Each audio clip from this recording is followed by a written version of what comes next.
오늘 우리 함께 묵상할 말씀은 시편 57편 1절로 11절입니다. 시편 57편 1절로 11절의 말씀, 우리 찾으셨으면 함께 읽겠습니다. 57편 1절입니다. 하나님이여 내게 은혜를 베푸소서, 내게 은혜를 베푸소서. 내 영혼이 주께로 피하되 주의 날개 그늘 아래에서 이 재앙들이 지나가기까지 피하리이다. 내가 지존하신 하나님께 부르짖으며 곧 나를 위하여 모든 것을 이루시는 하나님께로다. 그가 하늘에서 보내사 나를 삼키려는 자의 비방에서 나를 구원하실지라. 하나님이 그의 진자와 진리를 보내시리로다. 내 영혼이 사자들 가운데서 살며 내가 불사르는 자들 중에 누웠으니 곧 사람의 아들들 중이라. 그들의 이는 창과 화살이요 그들의 혀는 날카로운 칼 같도다. 하나님이여 주는 하늘 위에 높이 들리시며 주의 영광이 온 세계 위에 높아지기를 원하나이다. 그들이 내 걸음을 막으려고 그물을 준비하였으니 내 영혼이 억울하도다. 그들이 내 앞에 웅덩이를 팠으나 자기들이 그 중에 빠졌도다. 하나님이여 내 마음이 확정되었고 내 마음이 확정되었사오니 내가 노래하고 내가 찬송하리이다. 내 영혼아 깰지어다. 비파야 수금아 깰지어다. 내가 새벽을 깨우리로다. 주여 내가 만민 중에서 주께 감사하오며 문 나라 중에서 주를 찬송하리이다. 주의 인자는 커서 하늘에 미치고 주의 진리는 궁창에 이르나이다. 하나님이여 주는 하늘 위에 높이 들리시며 주의 영광이 온 세계 위에 높아지기를 원하나이다. 아멘. 할렐루야. 우리 한번 앞뒤 자유협상 서로 인사하시죠. 하나님 당신을 사랑하십니다. 한 번만 더 인사하시죠. 환절기에 건강하세요. 날씨가 내일하고 또 특히 화요일은 지난주 주초보다도 더 춥다고 그러죠. 체감온도가 1도라나 파카 입어야 될 것 같아요. 환절기에 모쪼록 항상 강건하시고 충만하시는 우리 성도님들 되시길 소망하고 또 축복합니다. 한번 고백하겠습니다. 나는 복받은 사람입니다. 우리 가정은 복받은 가정입니다. 우리 교회는 복받은 교회입니다. 하나님의 은혜가 늘 우리와 함께하는 줄로 믿습니다. 오늘은 로열 젤리를 먹으면 여왕벌이 됩니다 라는 제목으로 말씀을 전하겠습니다. 2011년에 이제 KBS에서 방송했던 프로그램 중에 행복해지는 법이라는 프로그램이 있었어요. 그 프로그램에 이제 보니까 응답자의 48% 이상이 뭐라고 대답을 했냐면 돈이 있어야 행복해진다. 이렇게 응답을 하더라는 거예요. 그러면 당신이 돈이 얼마 있으면 행복해질 것 같습니까? 그러니까 한 월에 한 400만 원 정도는 벌었으면 좋겠습니다. 이렇게 응답을 하더라는 거예요. 근데 참 이상한 건요. 400만 원 월급 받는 사람도 있고 500만 원 받는 사람도 있고 당시에 600만 원 받는 사람도 있었는데 근데 만족이라는 게요. 400만 원에서 정점을 찍고요. 500만 원, 600만 원 되면 만족이 더 증가하지 않더래요. 그러니까 그거는 뭐냐면 내가 딱 이렇게 먹고 쓰고 하는 이런 그 어떤 부족하지 않은 그 선에서만 내가 딱 만족을 느끼지 그 이상 잉여가 되잖아요. 그러면 어떻게 되냐면 그거는 전자신호예요. 통장이나 뭐 핸드폰에 찍히는 그 전자신호에 지나지 않지 내 삶에 직접적인 영향을 끼치지 않는다는 거예요. 그게 행복에 아무런 영향을 미치지 못한다라는 거예요. 지금은 2011년보다 한 14년 더 지났으니까 뭐 세계적으로 코로나 이후로 인플레도 있고 하니까 돈이 있어야 만족을 누린다, 만족할 수 있다, 행복할 수 있다라는 응답의 비율도 훨씬 더 올라갔을 거고요. 얼마 있으면 행복하시겠습니까? 라고 했을 때 옛날에는 400만 원이었는데 지금은 그 금액이 훨씬 더 올라갔겠죠. 뭐 한 5, 600 되지 않을까 싶어요. 뭐 잘은 모르겠지만요. 어쨌든 우리가 물질이 있어야 이 세상을 살 수 있다. 이건 부정할 수 없는 사실입니다. 근데 물질이 그러면 우리의 인생의 모든 문제를 다 해결해 주느냐? 또 그런 건 아니더라는 거예요.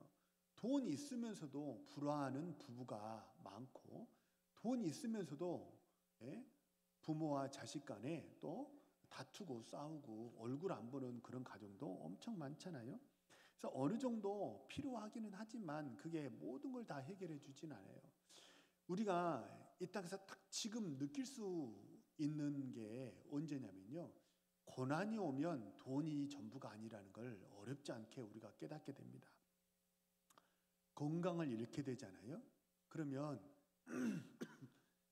그렇게 되면 안 되겠지만 만약 내가 참 고치기 힘든 그런 병에 걸렸다고 한다면요. 그러면 돈이 무슨 소용이 있어요? 돈 아무 소용 없어요.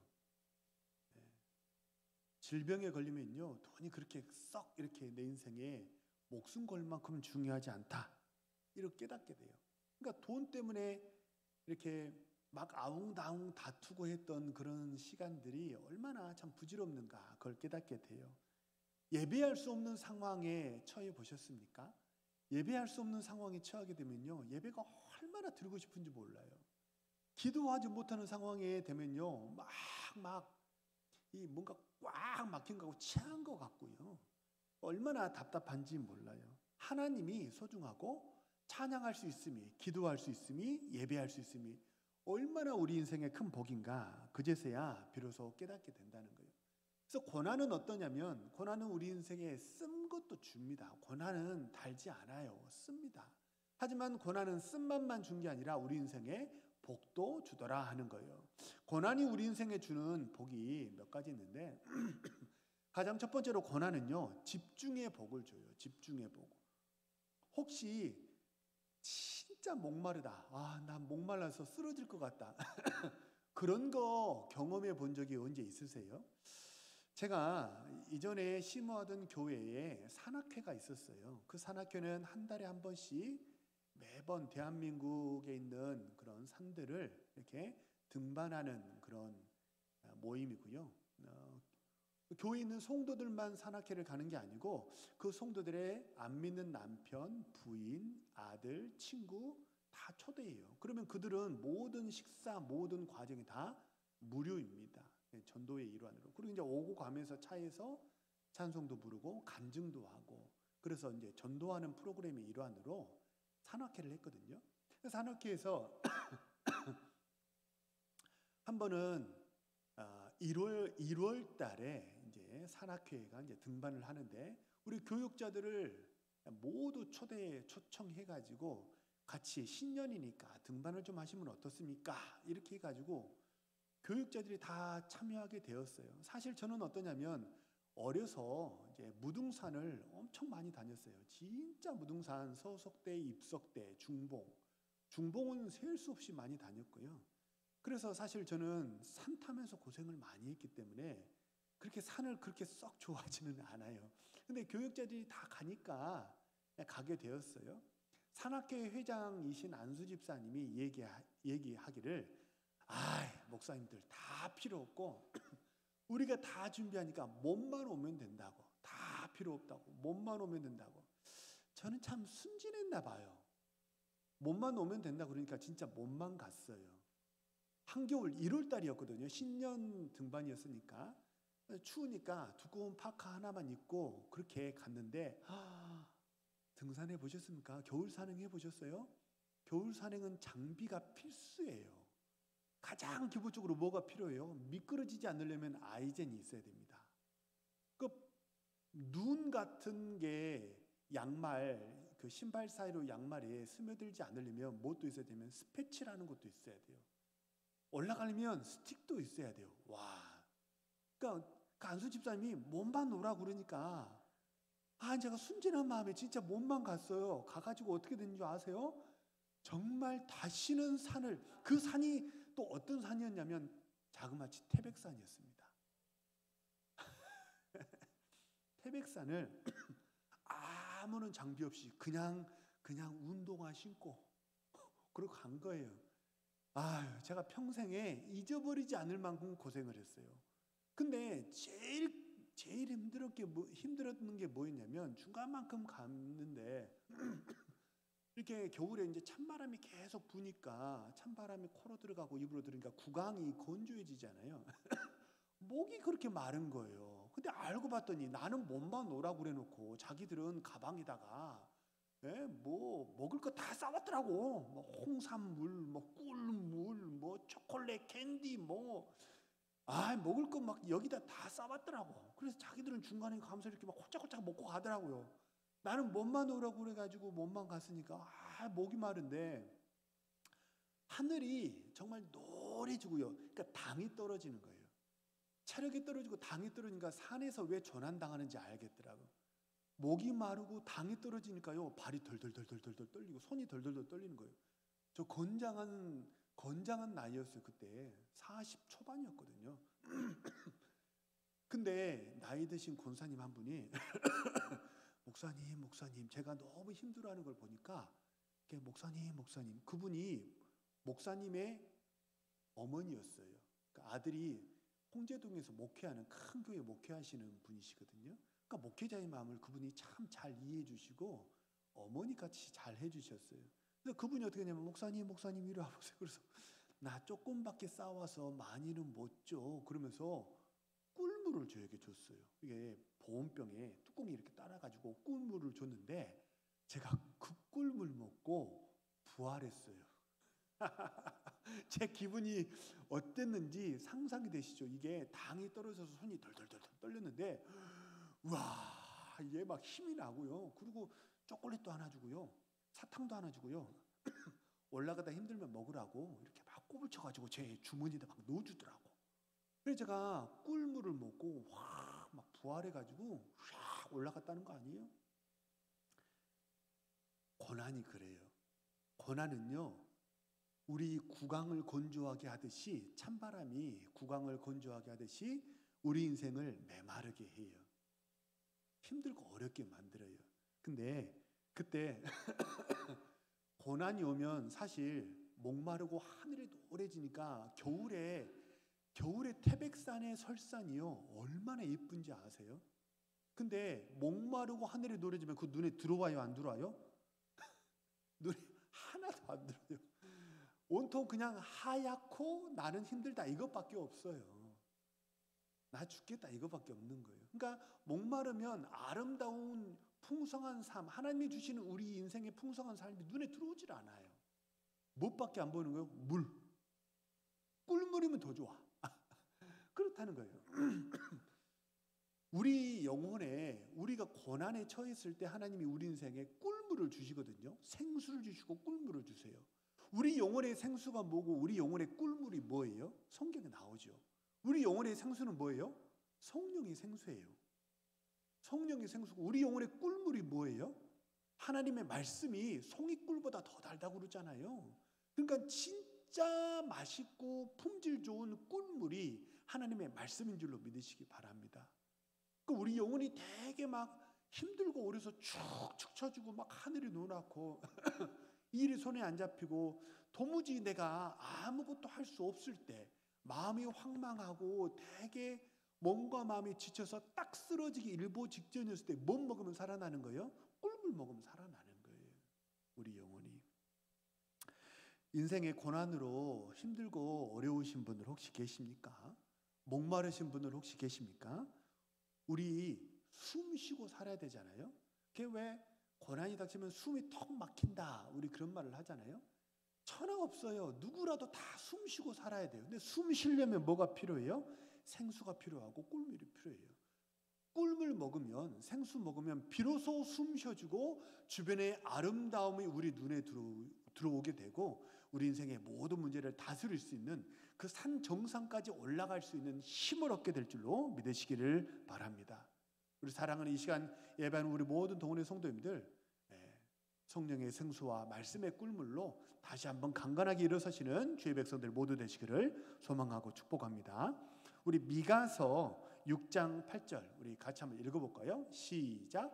사람이 주께서 선한 것이 무엇임을 내게 보이셨나니 여호와께서 내게 구하시는 것을 오직 정의를 행하며 인자를 사랑하며 겸손하게 하나님과 함께 행하는 것이 아니냐. 네, 무엇이 중요한디 그런 그 영화 대사가 있었잖아요. 인생에 무엇이 중요한디 우리 인생을 살리는 게 진짜 우리를 살리는 게 뭐예요? 별거 아니에요. 크고 대단한 거 해야 우리 인생이 살아나는 게 아니고요. 네, 아주 기본적이고 아주 간단한 거예요.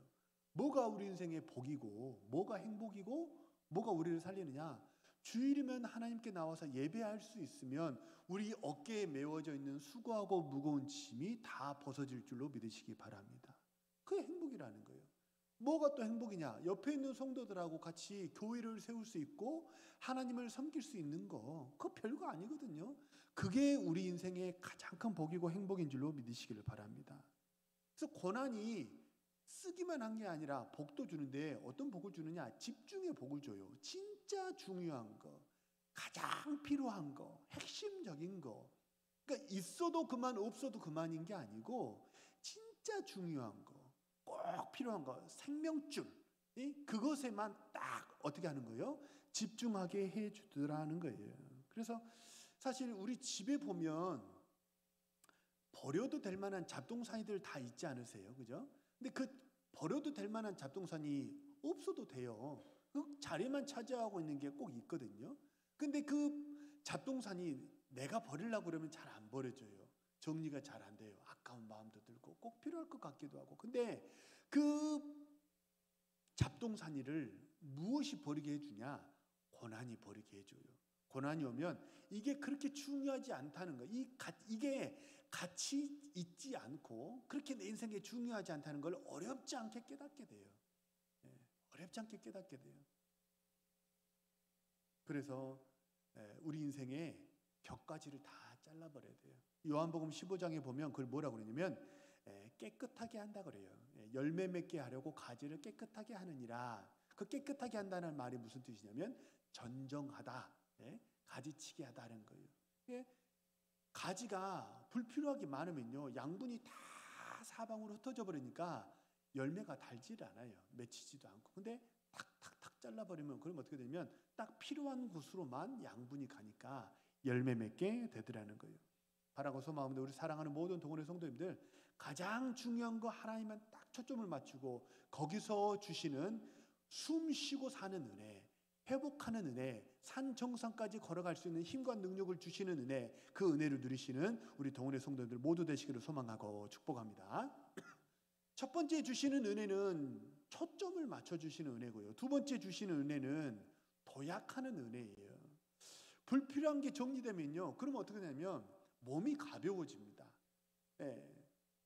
몸이 가벼워져요. 몸이 가벼워지면 이렇게 붕 이렇게 점프할 수 있어요. 올라갈 수 있다는 거죠. 각 사람 마음이 다 은혜의 그릇이거든요. 우리 마음에 은혜의 그릇이 다 있는데 그 은혜의 그릇에 뭐냐면 정욕들이 들어가면 이렇게 구멍이 뚫려요. 구멍이 뚫어져 가지고 줄줄줄줄 하나님의 주신 은혜와 축복들이 다 새 나가버리는 거예요. 근데 격가지를 정리하잖아요. 잡동사니를 정리하잖아요. 그러면 어떻게 되냐면 이 구멍이 메워지면서 은혜의 통에 은혜가 줄줄줄줄 이렇게 다시 차오르게 된다는 거예요. 은혜가 차오르면 어떻게 되냐면 사람은 겉모습은 똑같아요. 사람 겉모습은 똑같은데 완전 다른 사람 됩니다. 겉모습은 똑같은데 이게 완전 새 사람 되는 거예요. 벌에 대해서 혹시 아십니까? 벌의 세계는 너무 신비로워요. 벌의 세계는 사람들이 연구해도 그래서 벌에 관한 책들이 엄청 많잖아요.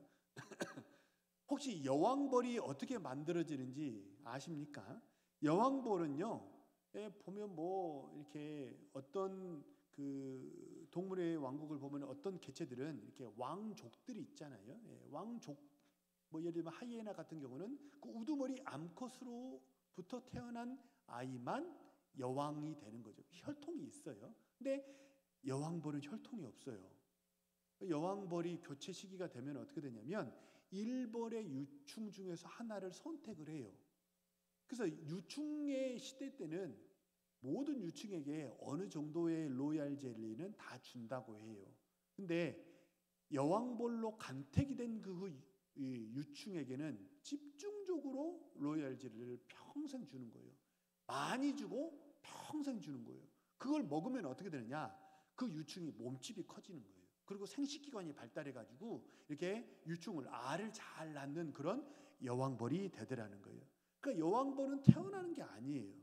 여왕벌은 혈통으로 태어나는 게 아니고 로열젤리를 많이 먹으면 어떻게 되는 거예요? 여왕벌이 되는 거예요. 영적으로도 마찬가지입니다. 내가 왕의 자녀답게 사느냐, 내가 행복하게 사느냐 하는 것은요, 혈통으로 되는 게 아니고 내가 나의 인생에 고난이 있냐 없냐 그걸로 되는 게 아니에요. 고난이 있으면 왕의 자녀답게 행복하게 살지 못하고 고난이 없어야만 행복한다. 그렇지 않다는 거예요. 내가 왕의 자녀답게 복된 인생을 사는 그 유일한 방법은 뭐냐면 좋은 걸 많이 먹으면 돼요. 무엇을 먹느냐에 따라서 달려져 있다는 거예요. 우리 인생에 마치 여왕벌이 로열 젤리를 먹으면 여왕벌이 되는 것처럼 우리 인생도 영적인 로열 젤리가 있어요. 하나님의 말씀이고 은혜예요. 그걸 자꾸 먹으면 그러면 어떻게 되냐? 왕의 자녀로 비로소 도약하게 되고 우리가 정말 성령 충만한 그런 복된 인생을 살아갈 수 있을 줄로 믿으시기를 바랍니다. 오늘 본문 이제 시편 57편은요. 시편 147편과 더불어서 다윗이 아둘람 굴에서 지은 시거든요. 근데 아둘람 굴에서 참 힘들고 어렵다. 이렇게 다윗이 하나님께 토로하는 게 오늘 본문의 내용입니다. 근데 사울의 창이 너무 버거워서 이렇게 도피를 한 거예요. 일전에도 한번 제가 147편을 소개해드린 적이 있었는데 이 아둘람 굴의 위치는 어디냐면 이스라엘과 블레셋 이 접경 지역에 있는 거예요. 다윗이 이스라엘에 있어 봤더니 사울이 나를 죽이려고 하더라. 그래서 블레셋으로 도망가 봤더니 블레셋 사람들이 나를 죽이려고 하더라. 그래서 그 사이에 있는 굴로 도피하게 된 거예요.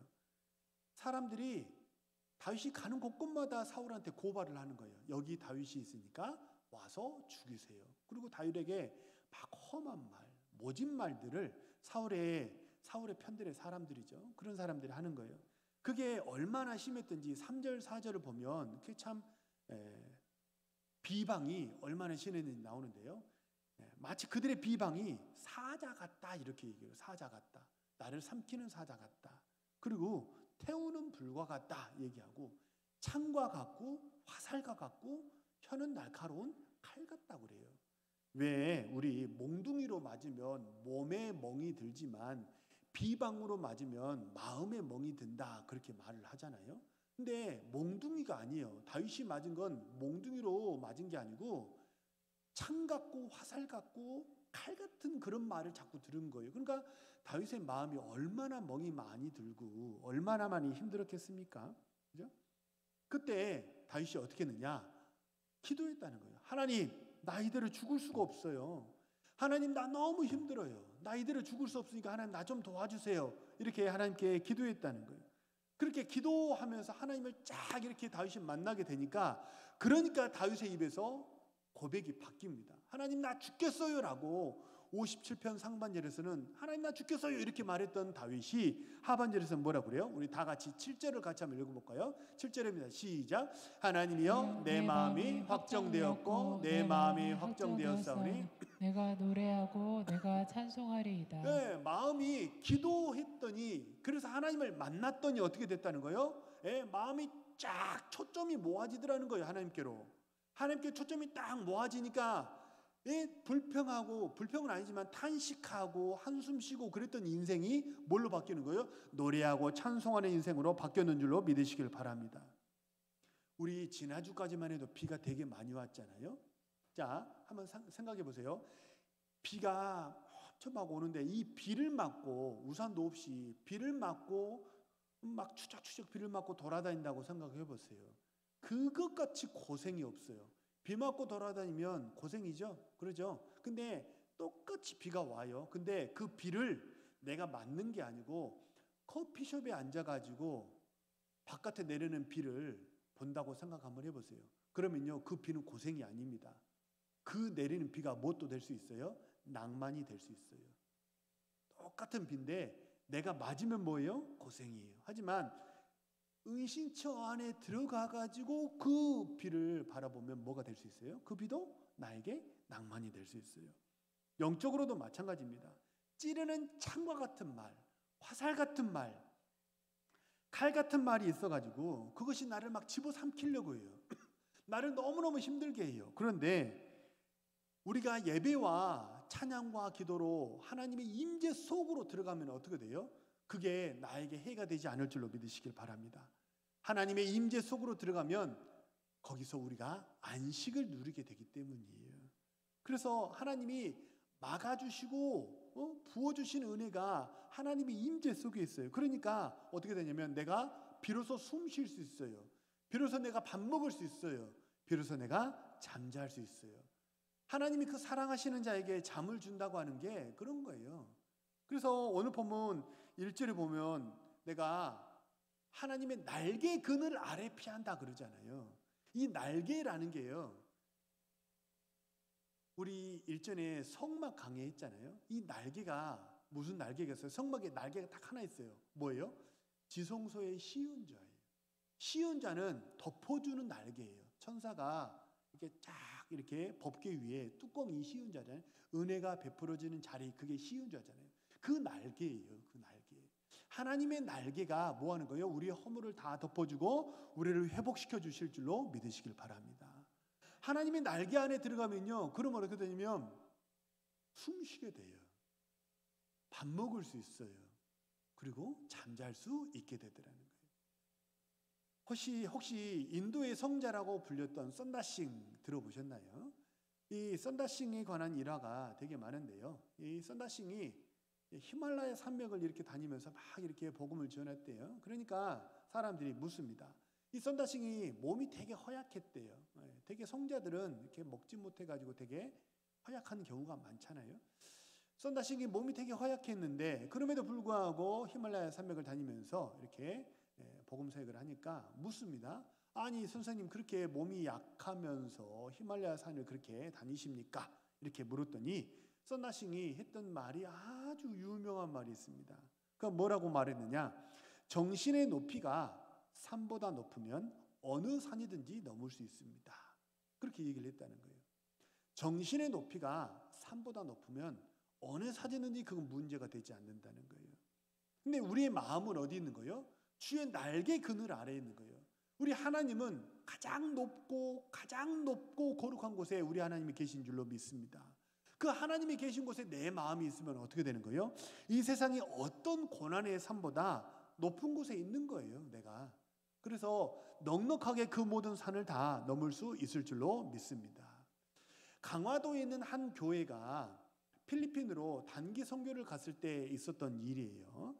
재정을 맡으신 분이 이게 단기 선교를 가면 이렇게 공금 있잖아요. 그 공금을 맡은 분이 되게 이제 중요한데 그분이 실수로 그 공금 가방을 잃어버렸대요.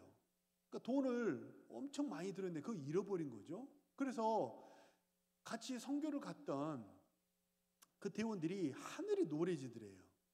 정신이 아찔하고 어떻게 해야 되지?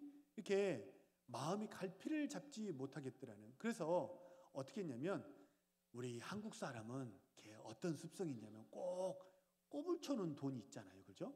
한국 사람은 꼭 보면 꼽을 쳐놓은 돈이 있잖아요. 남편도 꼽을 쳐둔 돈이 있고 아내도 꼽을 쳐놓은 돈이 있고 그래가지고 대원들을 다 모아가지고 우리가 공금 가방을 잃어버렸는데 그 꼽을 쳐둔 돈이 있지 않냐고 다 좀 내놔봐라고.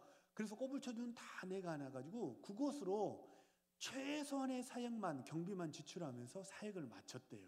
근데 참 놀랍게도 사역을 다 마쳤거든요. 그럼 마지막 날쯤 되었는데 근데 잃어버린 가방을 수소문해가지고 어떻게 찾은 거예요. 가방을 찾은 거예요. 그것도 대단하죠. 가방을 찾은 거예요. 그래서 마지막 날에 대원들이 다 모여가지고 아니 우리에게 어떻게 이런 일이 있을까? 잊어버린 것도 이상하고 그걸 다시 찾은 것도 이상하잖아요. 그게 평범한 일은 아니잖아요. 그죠? 제가 단기 선교를 그렇게 많이 다녔어도 돈가방 잃어버렸다는 얘기는 단 한 번도 못 들어봤거든요. 그러니까 잃어버린 것도 기이한 일이고 찾은 것은 더 기이한 일이죠. 이게 희귀한 일은 반드시 하나님의 메시지가 그 안에 있거든요. 그래서 대원들이 다 모여가지고 서로 나눔을 했대요. 우리에게 왜 이런 일이 생겼을까요? 이렇게 나눔을 했는데 한 분이 그렇게 얘기를 하더래요. 우리가 단기 선교하는 동안 우리 대원들의 마음이 흩어지지 않도록 하나가 되게 해달라고 우리가 기도했더니 마음이 하나 되도록 하나님이 돈가방을 잃어버리게 하셨다는 거예요. 그 틀림없다는 거예요. 왜냐하면 돈가방을 잃어버린 뒤로 대원들이 불평하고 원망하는 게 있었을까요? 없었을까요? 한 사람도 없어요. 싸우는 사람 없고요. 불평하는 사람 없고요. 서로 양보하고 서로 희생하고, 왜냐하면 자원이 너무 없으니까 서로 막 합쳐주고 힘을 합쳐가지고 양보하면서 서로 마음이 하나가 돼가지고 단기 선교를 너무 잘 마쳤다는 거예요. 근데 이제 돈이 없으니까 그 선교 이렇게 다녔던 지역에 헌금을 좀 해야 되는데 헌금을 못 했잖아요. 근데 나중에 돈 가방을 찾았으니까 어떻게 했을까요? 그 목사님들, 그 현지 교회 목사님들 다 오라고 그래가지고 다시 헌금도 다 하고, 그래서 선교는 선교대로 마음이 하나 돼가지고 잘 마치고 헌금은 헌금대로 하고 잘 된 거예요. 잘했다고 그래요. 그러니까 어때요? 돈가방을 잃어버리니까 오늘 본문의 7절 말씀과 똑같은 말씀이에요. 내 마음이 확정되고 확정되었사오니, 그죠? 하나님께로 마음이 착 이렇게 하나가 되니까 어떻게 되는 거예요? 그들이 여타 사람이 두 사람 이상만 모여도 싸우거든요. 근데 단원들이 한 사람도 싸우는 사람이 없고 한 사람도 불평하는 사람이 없이 단기 선교를 잘 마치게 되더라는 거예요. 마음이 확정되다 그랬는데 이 확정되다라는 말의 반대말이 히브리 말로 메림나우입니다. 메림나우. 이 말은 좀 기억하시면 좋을 것 같아요. 메림나우. 메림나우라는 말의 뜻은 뭐냐면 염려라는 뜻이에요. 염려는요, 마음이 나눠지게 해요. 염려는 마음이 쪼개지게 하고요. 두려움은 마음이 쪼그라들게 해요. 염려와 두려움이 오면 어떻게 될까요? 큰 덩어리, 하나로 모아진 이 큰 덩어리 마음이 쪼개져서 작아지고요. 쪼그라드니까 더 작아지는 거예요. 그러니까 감당이 안 되는 거예요. 염려와 두려움이 그렇게 안 좋은 거예요. 감당이 안 되는 거죠. 근데 확정은 반대말입니다. 확정은 메림나우하고 정반대예요. 확정은 어떻게 되느냐? 마음이 하나가 되니까 커지고요. 그리고 확장하게 해요. 지경을 넓혀주는 거예요. 확정이라는 게. 그래서 하나님의 사명을 넉넉히 감당하게 되더라는 거예요. 믿음, 이것도 좀 기억하시면 좋은데, 믿음을 히브리 말로 에무나라고 합니다. 에무나. 제가 몇 번 소개해 드렸는데요. 에무나라는 말의 뜻이 뭐예요? 견디다라는 뜻이에요. 견디다. 믿음은 다른 게 아니에요. 견디는 거예요. 내 자리를 견디고 지키는 거예요. 견디면서 내 자리를 지키는 거. 내 사명을 견디면서 감당하는 거. 그게 믿음인 줄로 믿으시기를 바랍니다. 근데 내가 어떻게 해서 그 믿음을 견디는 그런 사명을, 그런 인생을 살게 되느냐? 내가 하는 게 아니에요. 뭐예요? 1절, 하나님의 날개 그늘 아래, 하나님의 날개 그늘 아래 내가 있으니까 어떻게 되는 거예요? 내 힘으로 하는 게 아니라 감싸주시고 인도하시는 하나님의 은혜가 비로소 우리를 감당할 수 있게 하시는 줄로 믿으시기를 바랍니다. 학자들에 따르면요, 지난 10,000년의 변화가 100년 만에 일어났대요. 그리고 지난 100년의 변화가 20년 만에 일어났대요. 변화의 속도가 점점 그래프가 가파릅니다. 그러니까 한 번도 살아보지 못한 세상이 휙휙 자고 나면 세상이 막 바뀌는 그런 세상이 이제 찾아오게 되는 거죠. 변화의 속도가 너무 빨라요. 그러니까 어떤 학자는 또 그런 얘기를 하더라고요. 변화의 속도가 너무 빠르기 때문에 사람이 그 변화에 적응할 수가 없어서 정신적인 병, 마음의 병이 이 시대 사람들에게 많이 생기는 것입니다. 그렇게 풀었더라고요. 그래서 앞으로 우리가 살아갈 세상은 어떤 사람이 잘 사느냐? 다른 게 아니라는 거예요. 마음이 건강한 사람, 영혼이 건강한 사람이 세상을 잘 살게 될 거다. 이렇게 얘기를 하더라고요. 마음이 건강하고 영혼이 건강하려면 어떻게 해야 돼요? 초점이 맞아야 돼요. 그리고 잡동사니를 다 떨어뜨려 버려야 돼요. 가장 중요한 우리 인생의 꿀물 되시는 하나님, 생수 되시는 하나님, 그 하나님께 오직 집중하심으로 이번 한 주간도 넉넉히 한 주간의 삶을 잘 감당하시고 이기고 승리하시는 주의 백성들 모두 되시기를 소망하고 축복합니다.